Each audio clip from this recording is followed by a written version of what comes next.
ke Yaman. Ke Yaman membawa riwayatnya Kanjeng Nabi. Amr bin As ke Mesir tentu membawa hadis yang dia riwayatkan dari Kanjeng Nabi. Imam madhab yang hanya duduk di Madinah khawatir hadis yang nyampe pulang-balik dan Mesir belum dia terima. Imam madhab yang hanya duduk di Baghdad khawatir hadis yang dibawa sahabat ke Yaman belum nyampe kepada dia. Paham betul gitu? Paham ya? Imam madhab yang hanya duduk di Baghdad, jangan-jangan hadis yang dibawa Amr bin As hijrah ke Mesir, hadis itu belum nyampe kepada Imam Hanafi yang lebih banyak duduk di Baghdad. Nah, Imam Syafi'i mau kemana-mana. Andai ada sahabat ke Yaman namanya Hudzaifah bin Yaman, Mu'ad bin Jabal, dia dakwah ke Yaman, tentu membawa ajarannya Kanjeng Nabi, menyampaikan hadis Kanjeng Nabi. Nah, Imam Syafi'i ke Yaman juga 3 tahun. Saya yakin hadis yang dibawa menyebar oleh Mu'ad bin Jabal ke Yaman, hadis itu sudah nyampe ke Imam Syafi'i. Paham ini?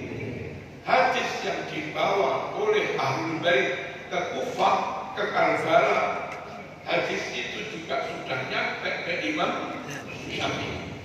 Hadis yang dibawa oleh Ibnu Abbas di Mekah, di Taif, itu juga sudah nyampe ke Imam Syafi'i. Wong Imam Syafi'i di Mekah lama juga.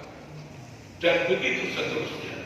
Hadis yang dibawa Amr bin As ke Mesir, wong Imam Syafi'i bertahun-tahun ngajar di Al-Azhar Mesir, maka hadis itu juga sudah nyampe ke Imam Syafi'i yang punya prinsip semua hadis diterima, dan real dia kemana-mana ambil hadis, kemana-mana ambil hadis. Maka pilihan bermadhab Syafi'i insya Allah memilih madhab yang koleksi hadisnya lebih lengkap. Paham apa? Itu loh berrawuh NU itu milih gak ngawur, milih gak pokoknya orang menunggu ngawur. Berdasarkan pertimbangan yang realistis, nyata, dan jujur, tulus kepingin mengambil riwayat selengkap. Tapi NU juga tidak mau dengan sufi ulang. Napa sufi ulang? Wong lebih fokus pada wiridan, kurang memperhatikan ilmu, kurang valid dalam hal meriwayatkan ilmu, kurang akurat dalam meriwayatkan ilmu. Pokok amal itu amal itu lo amalan apik amane. Wis gak urus kono jarine ta ora gak urus. Pokok jarene amalan iki. Sufi bulan itu ngoten iki. Halo? Nggih. Halo. Nanti pegangannya dalam kitab Janjir dan yang lain-lain. Kitab Mujarobat yang banyak didasarkan mimpi itu Allah. Ngoten niku NU yang boten kurun. NU itu kepingin hadisnya lengkap, dalilnya lengkap, jangan ada dalil yang terbuang. Tapi NU juga kepingin akurasi yang luar biasa, kepingin validasi yang luar biasa. Apa gunanya lengkap tapi sak resep-resep menggawa kabeh. Betul. Lah iso yo lengkap yo tik bener. Lengkap, clear dan clean.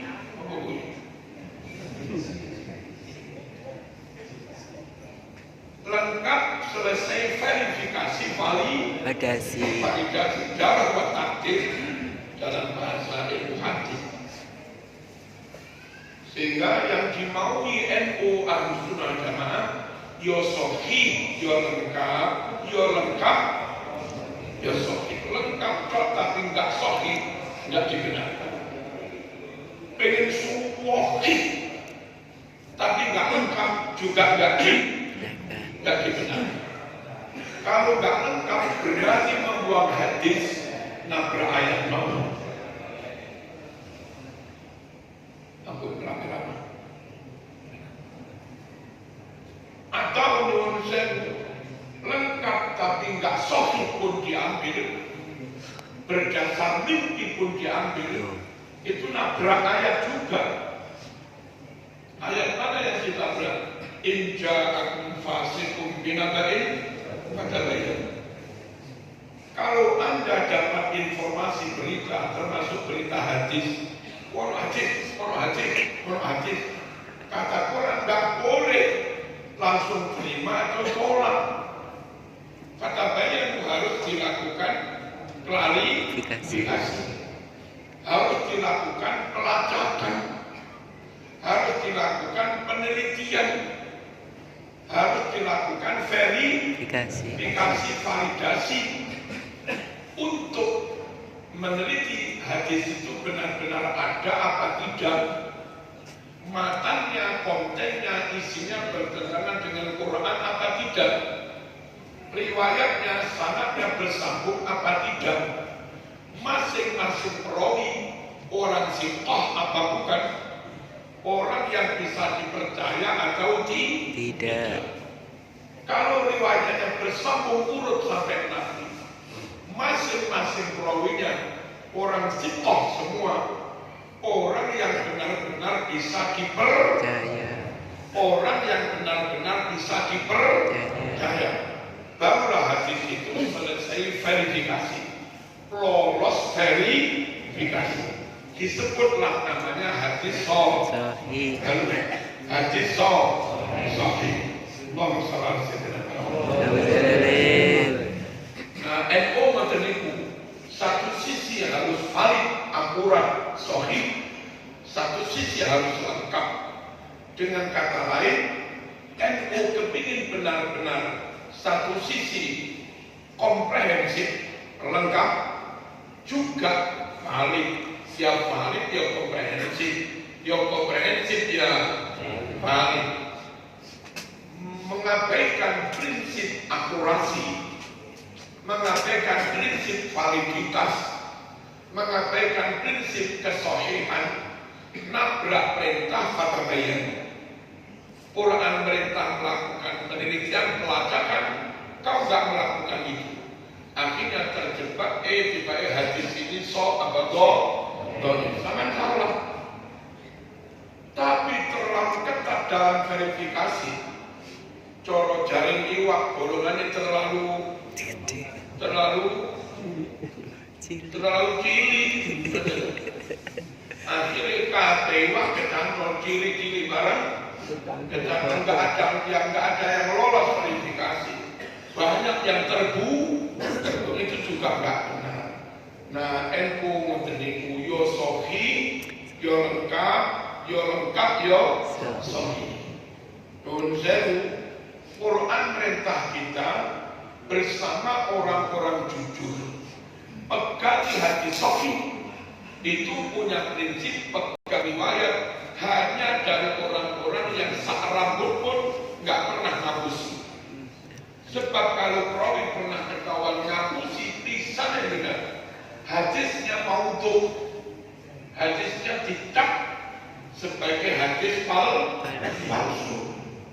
Syekh Maliki Mekah mengarang kitab mustalah hadis Manharul Latif, bercerita Imam Bukhari itu pernah dapat hadis.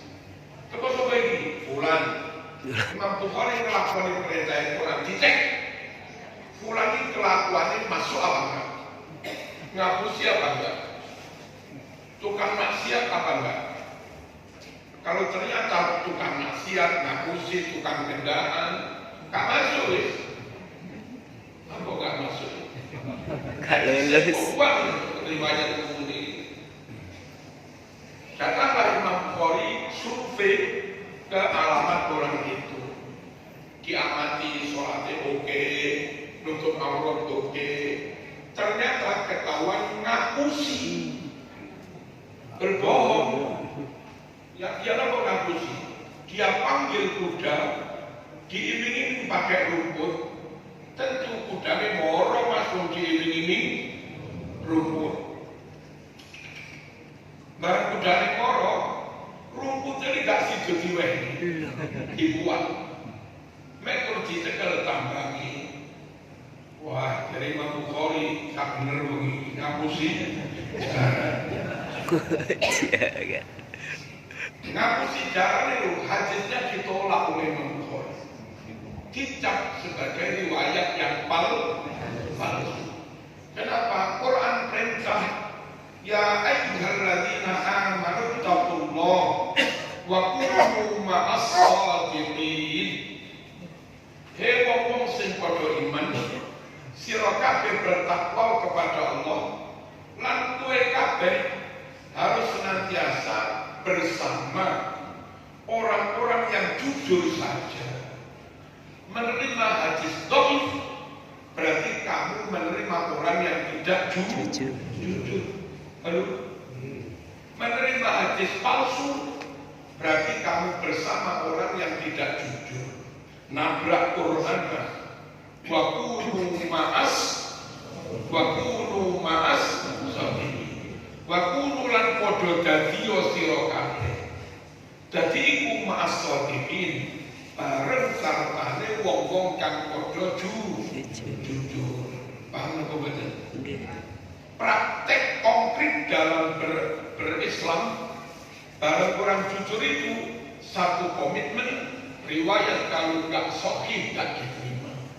Riwayat kalau nggak dari orang jujur nggak diterima. Bayangkan Bukhari itu bermadzhab Syafi'i, Muslim juga bermadzhab Syafi'i, Baihaqi juga bermadzhab Syafi'i. Ahli hadis itu rata-rata bermadzhab Syafi'i. Yang punya prinsip harus sahih. Ngapusi jarang hadisnya ditolak. Berapa banyak kata Ustaz ngapusi buat tuwe.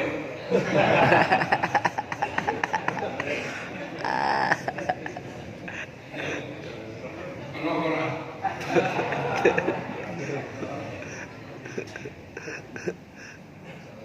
wis ra kena diterima ngene fatwa. Wong wani ngapusi. Kampanye ngapusi, enten apa bener? Enten. Orang kena diterima. Kadang kita itu saking pengen dapat bantuan dari Pemprov misalnya pun, tapi entah maklare nopo-nopo kulo mboten ngerti. Jaluk potong 20%, 30%, dan minta kita melaporkan secara utuh 100%.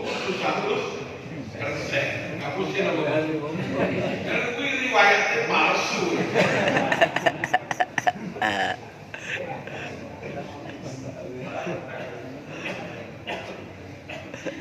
Kulo yang amalan seperti itu.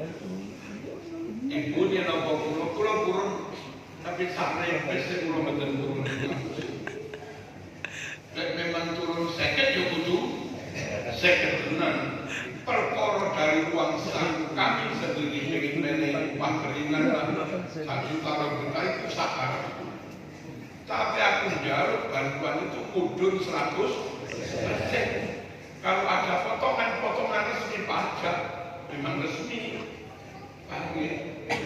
Ojo sampai ngapusi, ojo sampai manipulasi, cacat syariat.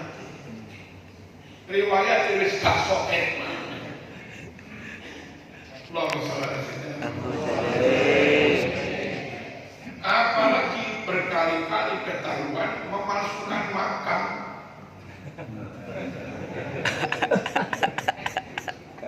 Uang memasukkan makam masih kau ikuti kemursitannya. Bodoh saja. Aduh. Wong berkali-kali memasukkan sejarah NU, saya mau percaya jadi guru mursyid,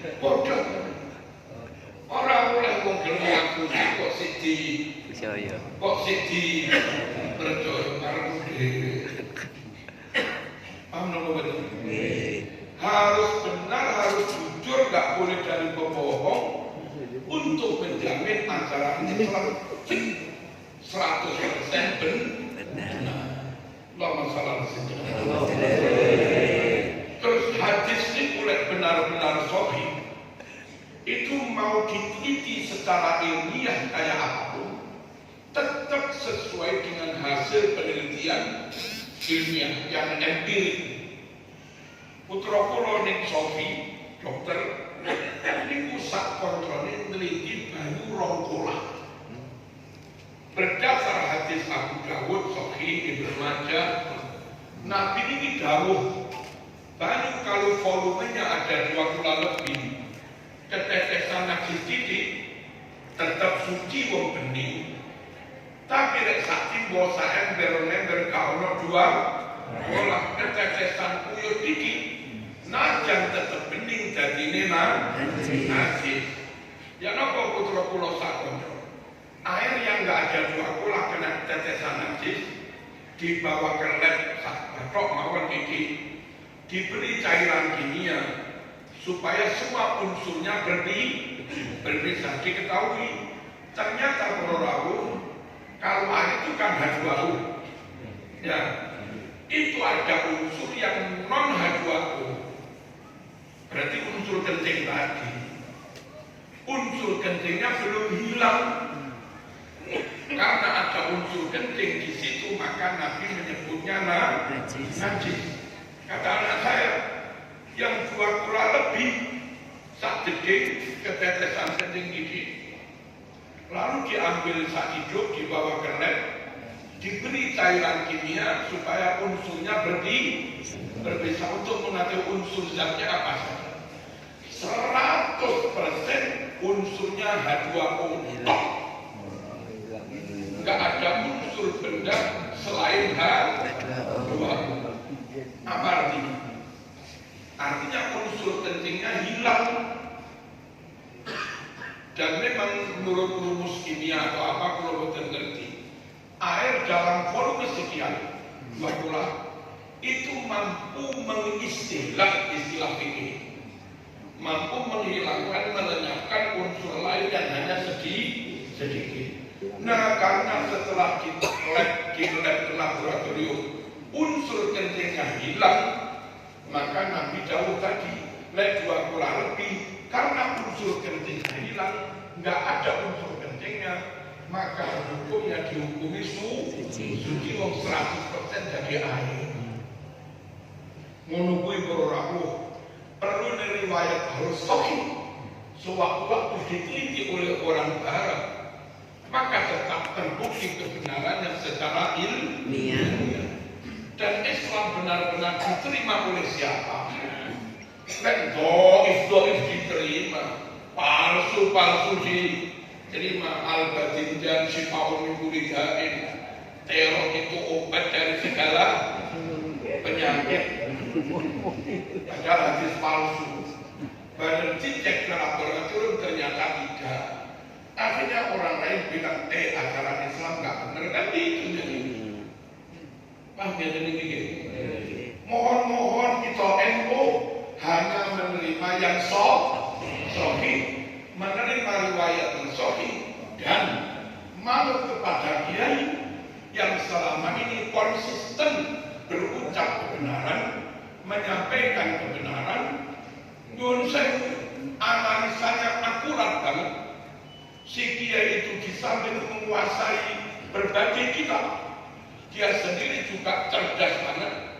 Dia sendiri mampu menganalisa secara akurat. Pisau analisanya dia punya, nahwu dia kuasai, sorof dia kuasai, balaghah dia kuasai, mantek dia punya, usul fikih dia punya, usulul hadis dia punya, usulul Quran dia punya, terus juzurul lughah, mampu melacak makna kata bahasa sampai seakar-akarnya. Lu kiai ngono kuwi lho rawuh sing kena diper.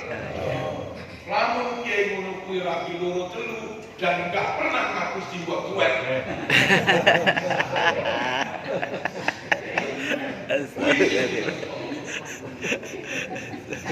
Nek wani nang sing tuwek ya ora kena iki. Solo. Monggo.